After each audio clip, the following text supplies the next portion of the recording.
Okay. Let's do this. Hi, everyone. My name is Manda, and welcome to my platform. This is Voices of the Fraternity, where we touch on different industries and speak to people who are serving in different industries. So, for this episode, we will be speaking to someone who is in the legal fraternity, and his name is Kutlwano Mositi, who is a specialist legal advisor at the biggest automotive industry, being BMW. Kutlwano, welcome. Hi, Manda. It's a pleasure to be here this morning. Thank Thank you for having Thank me. you for having. Thank you for coming. I'm just going to give a bit of background of how I know Kutlwano. So Kutlwano and I served articles at one of the big law firms in South Africa, although we were in different offices or different cities. But that's where we met during our articles. And to start off, just to break the ice, I'm going to ask you questions. No worries. Sure. Since you studied law, what's that one module that threatened your degree? Yo, guys, I still dread that day. Law of property was one of the hardest things to happen to me. Was it Gustav? It was Gustav. We had just lost Van Skalkvik, and you know what?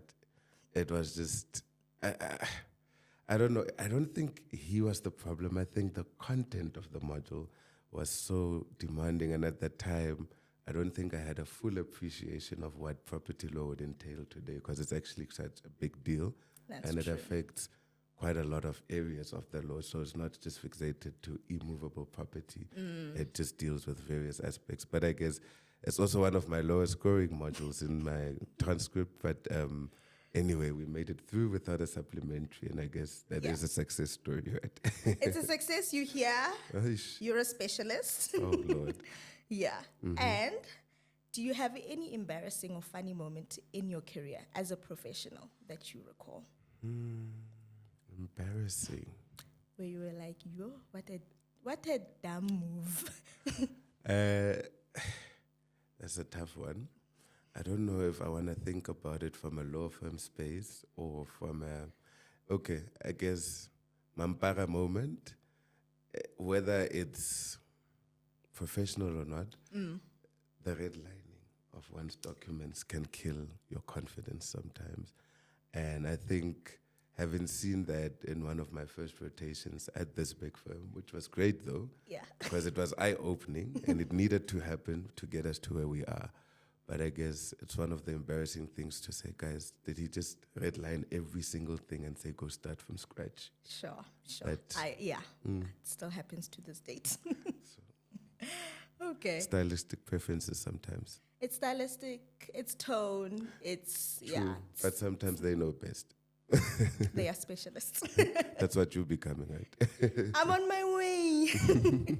Okay, let's start. Can you share with us or paint a picture of your upbringing? Who is Kutlwano? Where is Kutlwano from? What is your family structure? Yeah. Kutlwano grew up so Kutlwano was born in Pretoria, born and bred there. However, the first foundational ages began at Pampierstad in the Northern Cape, because my parents were not married, and those challenges at that time, I mean, new South Africa, everything. Yeah. So I had to go live with my grandmother for 2 years. Then I went to Taung for a further 2 years. And I mention this because it was quite important to my foundation and my upbringing and the principled person I find myself to be today. And it gave me a sense of, I still remember and can taste the enthusiasm of moving to the cities one day as a rural boy. And it moved from a dream to reality, because at least my parents had given me a year and they stuck to the year. So I was counting down to the year 2000, and that's where it all began. I moved to Pretoria, primary school there, nursery school there as well. And then went to the University of Pretoria. I don't know if I'm accelerating too much. However, Get into it. it is quite necessary to mention that I had stumbling blocks between grades 8 to 10. Okay. And for a moment, my parents did not think I would be where I am today because of the academic performance, because of I was perceived as the naughty child, and I still am a naughty adult, like a do. But I guess at the time, I was too disruptive, and I almost got too disruptive to my own detriment. Yeah. So my marks were not good because I was not studying. And I keep telling the story. So even from a junior techie perspective, they came in, they saved me when they needed to. But I almost failed grade 9. And it was that moment where I had to change schools. And it was a turning point for me. Grade 10, 11, 12, a new Kutlwano erupted, academically focused Kutlwano, a Kutlwano that started achieving, and a Kutlwano that made his mother proud. When you just see your mother smiling and saying, thank God, Auntie Siskolong, for a sports achievement, finally. So that turning point was quite necessary. And then I guess it set the tone up for the academically performing Kutlwano in varsity as well. I mean, through being included in the Dean's Merit List twice was quite great. Third year was any law student from the University of Pretoria, which is the best and has been the best for the past Law 7 firm. years. Not law firm, university, law faculty yes, in Africa. In Africa. So, third year is the most challenging, and I think everyone is threatened there. I mean, it either threatens your cum laude, which I missed by 0.40, but it's okay, or it threatens the progression of your degree. But anyway, that really set up the tone and got us to where we are now. We moved from Pretoria to Joburg in 2019. Yeah. And as you said. And before we actually even get there, how did you decide on law, on pursuing a career in law? My wife and I had this discussion a few days ago. So the real truth here is one of my mother's friends was in the military.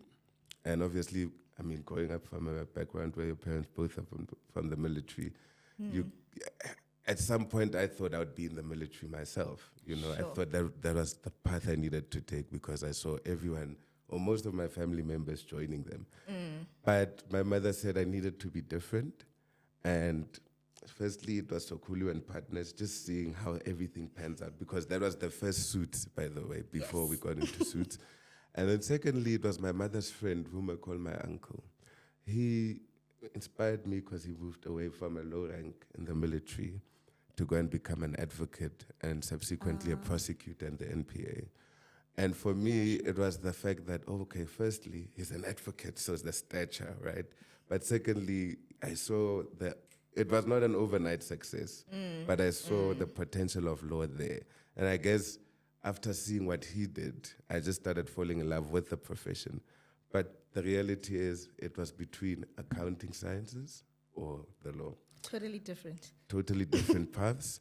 Accounting sciences would have been a chance. Again, because I told you I was very disruptive in my young ages, one of the most, I don't call it a disadvantage, this is one of my prides as well. I had not done mathematics. I did mathematics literacy. Sure. And that was because my father was afraid of the fact that you've been too playful in your foundational stages. If we allow you to take this, you're going to set yourself up for failure. But it was not an easy way out, and that's why I smashed it. It was one of my distinctions. Yeah. In fact, my high school principal tried getting me to convert, but at the time it was a thing of, you know what, it is what it is. I had also done my research and could have done my degree at the University of Johannesburg, which would have done a bridging course for me in the first year, and then I would have been able to stream into the profession. Yeah. So it's still not a dead dream, but yeah. Can still happen. Can still happen. Okay. And what's your varsity experience? What are the most memorable? Because you were quite leadership. the University of Pretoria.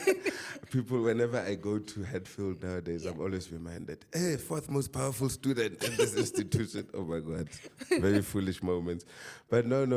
I think it was my leadership journey there. And I say my leadership journey because that's where I was able to prove and discover myself as my potential, as well as to make an impact, not only in my life, but in other people's lives in various ways. Whether it's sharing your story and where you come from, to actually using the resources you had in the particular structures that I served in. So as you would know, I was the law student, the secretary and webmaster for the faculty house, faculty, law house. I used to annoy people because I was one of the first few student groups that got access to ClickUp. And we messaged people. We kept people informed. I was like, I am going to be as transparent as possible. I made an impact. So Yeah. I think a lot of people even know my name today just because they used to receive emails Get an from email me. from you. People would be annoyed. Can you stop emailing me? I'm not in this institution anymore. So yeah, that was Law House. The difference we made there was, it can be seen and you can go Google it and you find it. Most impactful has been the deputy secretary in the SRC. We had a lot of food initiatives. I remember we assisted a lot of students financially. We got people into the institution at a very late stage sometime. And so I think the impact we made was quite meaningful, albeit it was very controversial at the start. Yeah. I mean, we were led by a president that was a councillor in the municipality. And, Who's that? Kwena Moloto. Okay. And we were the only SRC that ever got ANC and SASCO banned as a student society, and that ruffled a lot of feathers. And yeah, I mean, it got to their provincial structures, but I mean, that is what it is. It also goes to show you, by the way, that's where. So I don't pride myself in it because maybe it was exclusion of certain people, a certain group.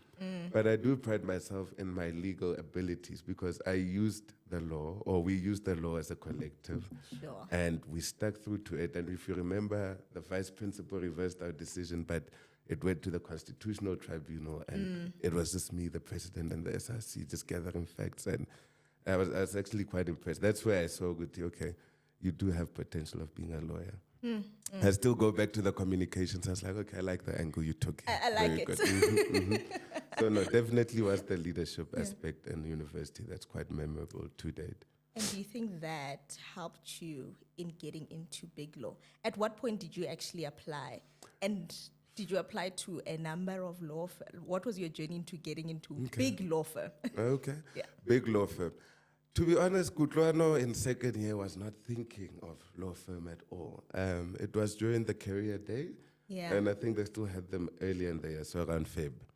I had visited a few stores. I remember McRoberts, I mean, not to mention names, but Yeah. I remember the recruitment officer saying, if you want to be successful in this profession, you cannot have more than 3 fails on your transcript. So as soon as she said that, I was like, okay, target number 1, don't have a fail, right? Sure. So yeah, and at least we got that right. Through our ways. And then as I was walking around, Gambu was actually signed at one of these firms. Yes. And he said to me, was it Gambu or Gamogelo? One of the two first came to me and said, was it Potlali who said, here's a business card, reach out and try your luck. Then I went to Gambu and I was like, what is this thing of articles? Explain to me, because I actually had always wanted to be an advocate. And as I said, because it was formed by that uncle of mine who moved from military to prosecutor, so an advocacy somehow. But that was my vision at that time, to say I'm going to do pupillage. I was even fixating myself to say, okay, we need to gather funds for that final year, because advocates sometimes don't get. Yes. You would get a bursary, or what do they call it, a bursary, but it's not really much to get you surviving. So that's where I was focused on. But then when these two gentlemen came, and I mentioned them because they reached out and said, bruh, you might want to reach out to these people and try your luck. When I did, the graduate recruitment manager at the firm that finally hired me actually recalled me because from matric, I made an application for a bursary at Weber Wenzel.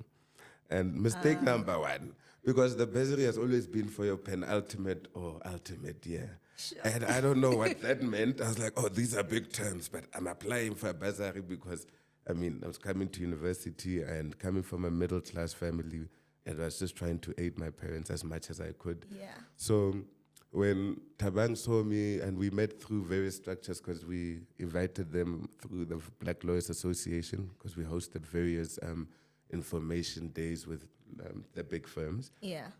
That's also one of the impact I can say I've had You've had, through the okay. structures, yes. But so the discussion started there with Tabang. Tabang said, put through your application, let's see where you'll end up. And I put it through. I was invited for the assessment day. Very exciting moment. I still remember taking the Gau train in my suit. In my tie. That time, my father called me to say, remember, it must be at belt level, otherwise you're not wearing it correctly, Okay. you'll be criticized. Anyway, we get into this big firm. I'm fascinated. It's the first time I'm seeing this thing. It's things just always just seen on TV. Yeah. And you just see how beautiful it is. And I guess that's what inspired me a lot to say, I want to end up here. And it made me hungry. But the truth is, shortly after that Weber Wenzel experience, because it was a full day of assessment. I think it was a group exercise, then it was a dual exercise where it's 2 people, and then eventually a big interview with 3 or 4 partners, whatever. An HR, and then you finally get into VAC work if you do, which is the journey I had.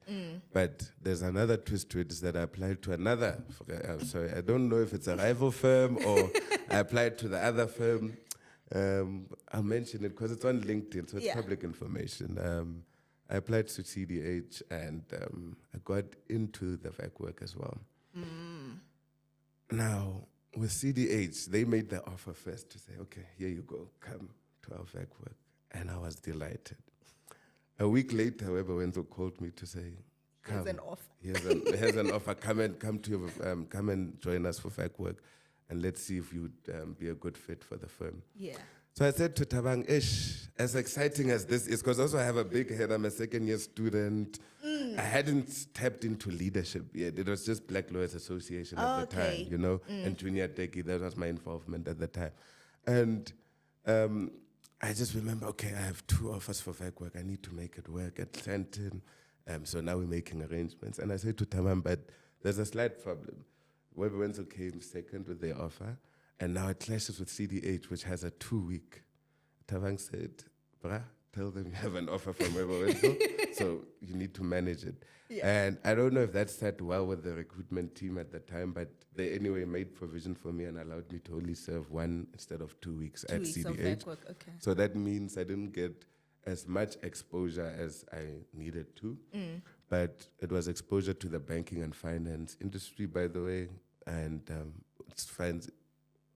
it happens to be the industry I find myself in today. So what a nice foundation there. Yeah. But sharp, did the 1 week at CDH, then went to Weber Wenzel the following week. Then that other week got my rejection letter from CDH. And then the following week got my acceptance letter that I'm going to be a candidate. CDH rejected? They rejected. Hi, Wayne. Hey, the drama.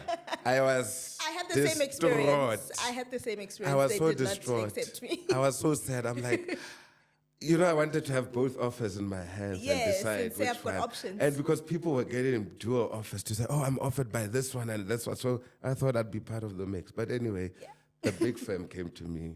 They said, we liked you. Yeah. You're a good fit. Come join us. So that also gave me a big head and confidence, by the way, to say, you've made it to one of the big firms. Yeah. You need to work hard. Yeah. And that was really, that's why it pushed me academically to just continue grinding, because from the articles offer, I needed to secure their scholarship, which I was a recipient of, and for both years, so it was quite great. Oh, nice. But yeah, that was my journey into Sandton. I knew already quite early in my university career. You were secured. You're not I was worried. secured. I knew the only thing I needed to do is not have a fail on my record, and also to maintain a good average, which, as I said, I did. Yeah. Okay. And now, what was your experience? Now, coming from Pretoria, Sandton boy. Hey, Wena. Suits and stuff every day. Pella, already coming to these cocktail functions, you'd wear a suit there and say, one day I'll be part of that team. Yeah. And then once you're inside, you get tired of it. I remember I got rid of the tie within the first 6 months. I was like, it's a leash. I keep saying it today. That, guys, I refuse to be having a leash around. Nothing against ties, though. It's a great accessory to my husband believes in ties. Look, he's a tie man. He must wear a tie, especially to those important meetings. He must wear a tie. But for the usual casual day at the office, it's okay to be free sometimes. Yeah, Yeah, a very intimidating experience. very filled with imposter syndrome. Yeah. And I think I allowed it to get the better of me. But we got out of it very quickly because we needed to get developed also. So started in one of the most busiest teams in the firm, litigation teams, dealt with very big matters. I remember at one point I represented. I actually one like of- that when you say you dealt with big matters, because people have a misconception with big law firms that You no, do people who do photocopy- articles at big law no, firms, they're just definitely not. printing. That's not the case. Definitely not. Thanks. I worked on very big brands, and for me, that's where the first imposter syndrome started to say, how can a small boy from Taung, from Pampierstad, who grew up in Atteridgeville, is now dealing with big brands that you see in the stores, big brands that Sure. people wear, Yeah. and the kinds of disputes we were dealing with at that time. So really the imposter syndrome got better of me there, but we got through it in the end. We got through it in the end, and that's why I say I'm quite grateful for that litigation experience. But I think for such a high-pressure team in my background, maybe perhaps I shouldn't have started with that team, because that also came to some of my morals, if I can say so. Sure. There was a time where I had to deal with a matter, and I was asked to draft heads of argument, and I did not believe that was the direction we had to take. And the boss said, "Chief, who's paying the bills here? Stop it." I'm like, and that's why I saw, this thing is not going to sit well for me. Or I said, maybe I'm not yet emotionally mature to deal with the level of matters at the time. Then we went for public law. What a nice rotation.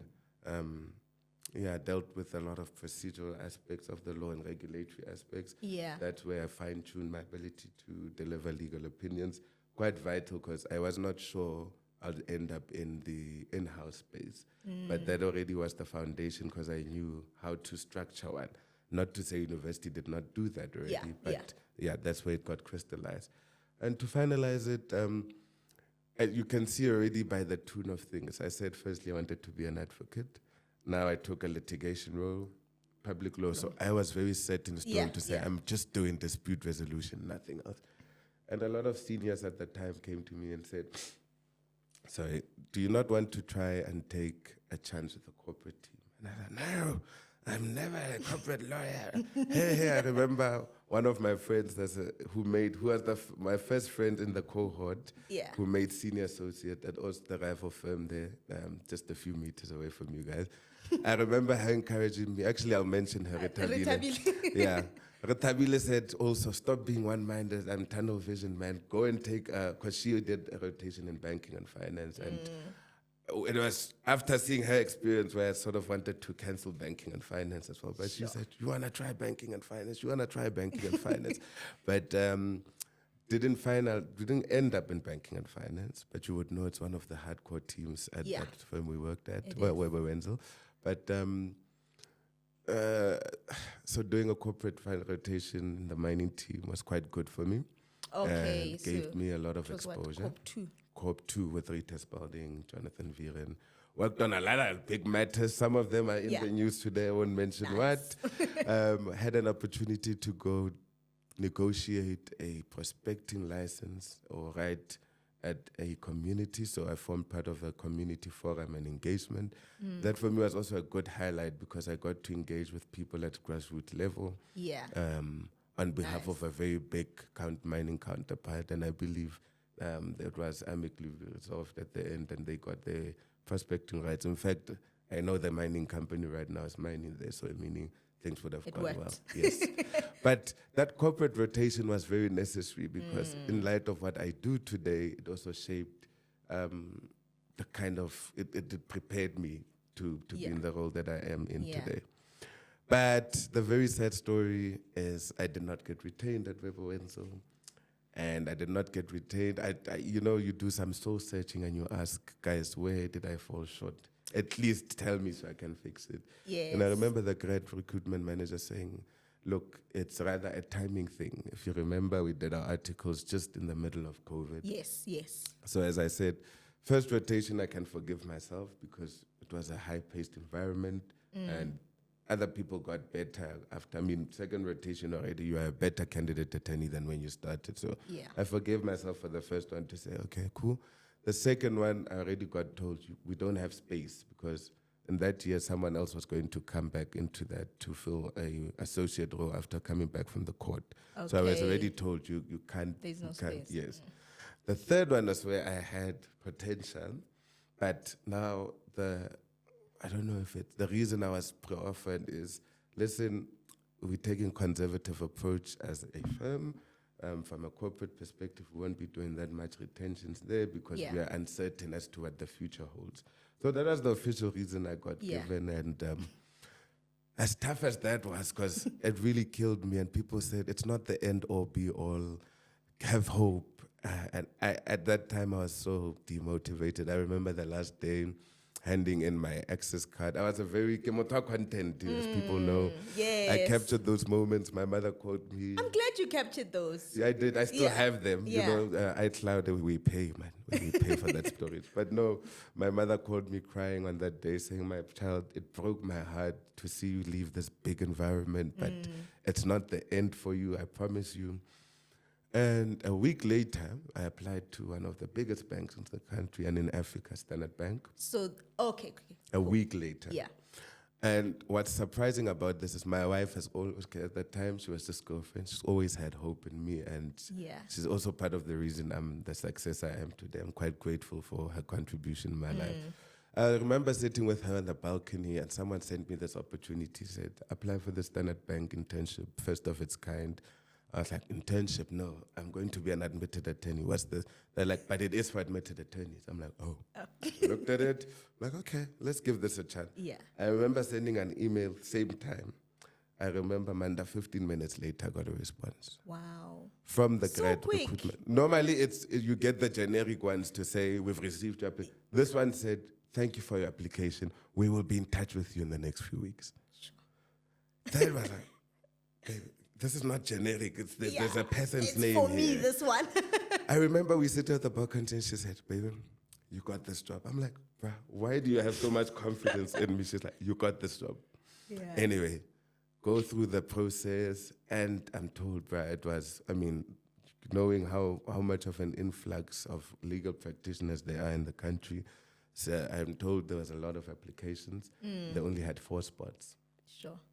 Went through the first round. And another thing is that my wife and I had formed a business in June of 2020 because we needed to be agile and find other ways to make a living. So we formed Mositi Mabena Investment Group, and under that we had a boutique online butcher, where that's what kept me busy during that time.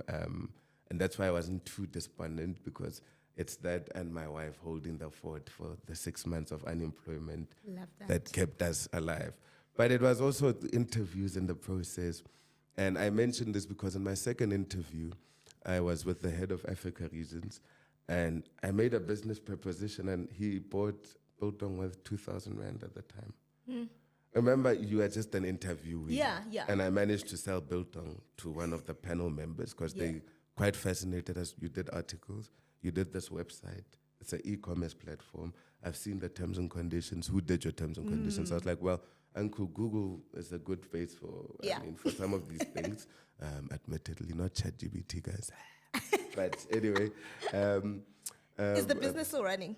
The business has been put on pause because... Okay. So it ran for my entire duration when I was at Standard Bank, because it was a very flexible environment. Not to say BMW isn't. I was in office bound, and it was a kind of flexibility that if you'd done your work on time, you could, do your other things. And they encouraged entrepreneurial spirit. So that was why also it was a good time to run the business at that time. But anyway, I was saying, so first interview happens, the second interview happens, I sell the Biltong to one of the head of Africa regions, and they were already impressed at how my CV looks. And then they call me for a third interview. And that's where I'm now. I'm like, what more clarity do they need? Can do the third interview is to say, well done, we're welcoming you to the big blue bank. Wow. You are a game changer, and you are starting on the 1st of June. I remember calling my parents, saying, guys, It's over. Yeah. It's the 6. So you waited 6 months. 6 months. Ran a business. That was the Yes. only hope at the time, but And a supportive wife. supportive wife who kept the fort. Like, because people say to me, we didn't realize you were unemployed. I'm like, guys, if it wasn't for her, I don't know where it would be. Sure. And that's why I proposed to this woman a month after I started at my new job. Please Because I shout was out like, to she is Letabo the Mositi. one. I was like, she is the one. If a woman can do this for me, she'll have my back for the rest of my life. Yeah. But yeah, I started at Standard Bank. It was a great experience. I still recall it to date. Yeah. Made very good relationships. So I worked in the CIB space, all of the departments And there. CIB stands for? Corporate investment banking. So I did investment banking. I did, God, I forgot. I've listed all of these things on LinkedIn, so you can go and view my rotations there. But global markets was one of them. Legal operations was one of them. Transactional products and services was one of them. Legal innovation was one of them. And investment banking. So I did all 5 rotations there. Best time of my life. Yeah. Got the best training. 1 or 2 skeptical lawyers saying, go back to the firm to hone those skills. But majority of the people saying, don't listen to that one. You can actually make it. Yeah. You are competent. And you got validated there because it's such a big space. There's no gatekeepers. So I actually had a very good experience at Standard Bank. I did not want to leave the bank. So what happened was my wife had applied for a job at this brand that I work for. She loved it so much. She got into the role, but they were hiring on a temporary basis. So then they asked her to 3 things to say, are you sure you want to leave your permanent role at the time for a temp thing? And after we've considered our family circumstances at the time, we decided just stay with what's certain for now. Let's not take the risk. Yeah. But my wife kept her eyes glued to the page, and this role opened up. Yes. And my wife said to me, don't you want to apply for this? Coincidentally, it happens to be a day before that I was looking at the BMW X3 and whether I can afford it. Anyway, so I see this role, I apply for it, and because my wife said again, baby, go and apply for this. I said, baby, I don't qualify. They want 5 years here. She said, just try it. Yeah. Little do I know, they're recruiting a legal specialist to work for BMW Financial Services, to support BMW Financial Services. So my banking and finance experience obviously aided my interview there, and I was a successful candidate. So I make it. I start on the 1st of September, and hey, now we are a big man because now we have our permanent role. Baby, we made it. Now our life We can settled, start. we're secure. Yeah.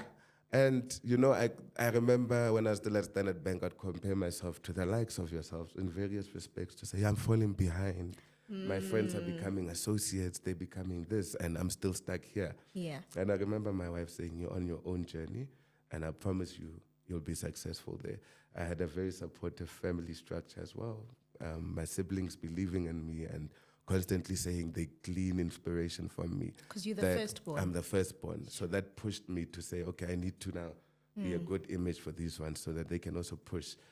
So much so I encourage that younger one to come to the University of Pretoria. He'll be graduating soon as well, Kutlwano Mositi. So he's known for the homecoming space. He's seen always there. And he always says to me, Kutlwano, people say I look like you, brah. And I'm like, it's not my fault. Blame the parents. Yes. But I think that has also, sorry, I'm losing my train of thought. So where were we? You're still speaking now of getting into BMW. BMW. Okay, Yes. sharp. So we start there, and now there's no imposter syndrome because Standard Bank has given me the confidence to say you are able to do this. I could run with certain tasks, and that was quite great because I had people who believed in me, people who would just sometimes review my work and say, send it off. You don't need to CC me all the time. There's no red lines. It was a different experience from articles completely. Yeah. And again, I gained my passion again in the law. And I still had at the time one of the best managers. I always said to her, Rachel, you are the best manager. I always just validated her, and she said, oh, you're my first downline. But, you know, we had a very good relationship with her. It was one of my heartbroken moments when I had to break it to her that I am leaving the bank because she had also fought for us to go to Uganda at the time. So the bank sent me to Uganda. And in the midst of that, BMW was busy interviewing me.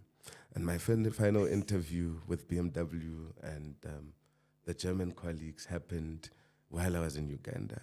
Yeah. So Wow. obviously my colleagues in Uganda were like, bruv, it's a brilliant opportunity. Take it. You can always come back to the bank. Yeah. But obviously I didn't think that was the mindset or attitude to have. I was like, no, I'm loyal to the bank. And my wife kept on saying, permanent internship, permanent internship. I can't get into the nitty-gritties of how that went. Yeah. But it was a smooth departure. There was no burnt bridges because you know how small this industry is. You cannot burn bridges at all. But I managed to leave the bank on a good note. I still have relations with people in the bank to date. But then finally got into BMW, permanent role, more responsibility, and currently shaping the individual I am now. Sorry. Yeah, please do. I'll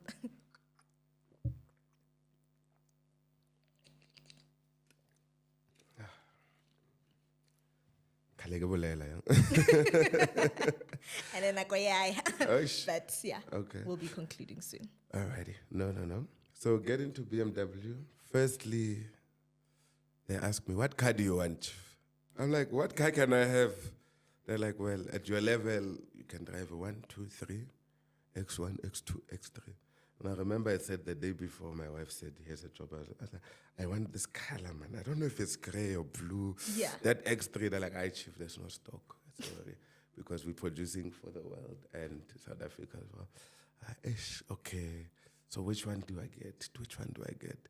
And I remember when the new 4 Series was launched, I was like, BMW, big grill, you've lost it. And if you remember, just opposite our firm, they had a big, they were advertising M-Fest and they were also launching the new 4 Series. And they put this big 4 Series picture. And I was like, oh, what an ugly car, look at that grill. Little did I know that will be my first car. Sure. And the best car I've driven to date, the 4 Series. Yeah. Followed by the new executive sedan. But anyway. How does that work? Is it a benefit you get as an employee? It's a benefit that you get as an employee. Okay. It's part of the perks, I guess. Yep. But here's a car. And because you've changed you've moved few. from, yes. Yes, so yeah, it's a nice benefit that from time to time, based on certain aspects of usage of the car, I can return it for another one. And I can't really get into the details of the scheme and everything, but there's a benefit that allows me to drive all these nice cars and at the same time to try and be very careful not to get a ticket because they're very fast. Yeah, you know why we can't get tickets. It threatens that license of ours. Yeah. Yes. Yeah. Okay. Okay. But yeah, it's been a good 2 years there. We're very comfortable and it's a space of growth and we're learning every day with an incredible team that believes in me. I also learned I was the youngest lawyer when I joined. I still am currently in terms of, obviously we do have graduates and etc. But in terms of being a lawyer itself, I'm still the youngest lawyer within the group in South Africa. And I think, that's quite great for me because, as I said again, it validates and gives me that thing of you are competent, you are capable. You are not defined by what you are. Yeah. Sorry, you are defined by what you acquire in the background, but you are not defined by the past. And remember, if I look back at the 2020 Kutlwano, because we got this response on the 1st of October 2020 that I was not going to be retained. Yeah. I remember how that destroyed me because that's the day I also had my suit on and my wife escorted me to the car and she's like, baby, you're going to come back as an associate of the firm. And we're going to do this. So, and I remember coming back and she's saying, dreams delayed are not dreams denied. Yeah. And every time we change our car, she says to me, do you know how privileged we are? And do you remember, do you think we could have been here at this time? Because also, I mean, the cars we drive are not cars we would have thought we'd be driving at such a young age, you know. And so that also just gives us a very good edge and ability to focus on other things well because the car's taken care of. Yeah. I love that. I love that. Would you go back to practice? We've had this discussion. As it currently stands, I'm very happy at my place of employment. And as I said, the growth is growth is inevitable within the team. So in the near future, I do not think so. I'm happy where I am. Yeah. But I had said in my later 50s, closer to retirement, I mean, who knows? Or a bit earlier than that. I've also actually always said, and it's an untold secret, guys. So I've always said, partner, because you know what, yeah? There are some aspects in these big firms that tend to hinder, that we don't touch on. And I've always had a conservative view sometimes to say, we go to these big firms, sometimes it is to our advantage and sometimes to our detriment. Because if you do not get into a good team, you stand a chance of being destroyed. And I was having this discussion earlier with other colleagues, senior colleagues in this fraternity, to say, who had similar experiences at big firms, to say, it has the ability to make you hate the law. I know people who have left the industry because, and I'm not saying maybe they were not able to cope in a VUCA environment, but it's just to say that not everything is always urgent. We know about the self-created urgencies. We know about the pressure that has been placed on some of us instead of actually emphasis being placed on training these individuals to become the practitioners they are. So I do say kudos to people who do get retained and do get actually proper training from their attorneys because they are able to be the future of these firms. And once you guys are, I mean, we're also developing ourselves this side. Yes. It's leverage for us to come back there and work with like-minded individuals who are not there to destroy, but are there to build. I still do sometimes retain the point that some people at law firms are miserable and all they do is work. And I'd like to believe a work-life integration is very important. Yeah. And I think my job allows me to do that. In my previous jobs, excluding Standard Bank, because I still didn't take health seriously, but I recently started taking my health serious. And I'm actually turning a year. I haven't since gone back to a gym. I've lost 20 kgs. Wow. And that is because, again, my job allows me to be flexible like that, to knock off at 5:30 or whatever the case may be, go do my exercise. If I need to log on again in the evening, so be it. But you want that. You want something that is as full circle and not just focused on one aspect. I do know that, however, we are different, but when we need to make the bank and different strokes for different folks, this one works for me. I'm quite happy about it. No. Thank you so much. We are running out of time, but I know there's still more to say. Okay. But thank you so much for making time to make my dreams come true. You are pouring into my vision and I appreciate it so much. You are sowing a seed and to the listeners, to the viewers, thank you so much. Please subscribe if you are watching on YouTube. Like, subscribe, ujeso uti. Please. Ni like, and ni subscribe, comment, share, make Manda popular, guys. One day you could find yourself on this platform yourself. And thank you very much for having me, Manda. Thank you so much. Oh, yeah. And it's a wrap. Are we done? We're done. How did I do? Very well. Was I not nervous at some point?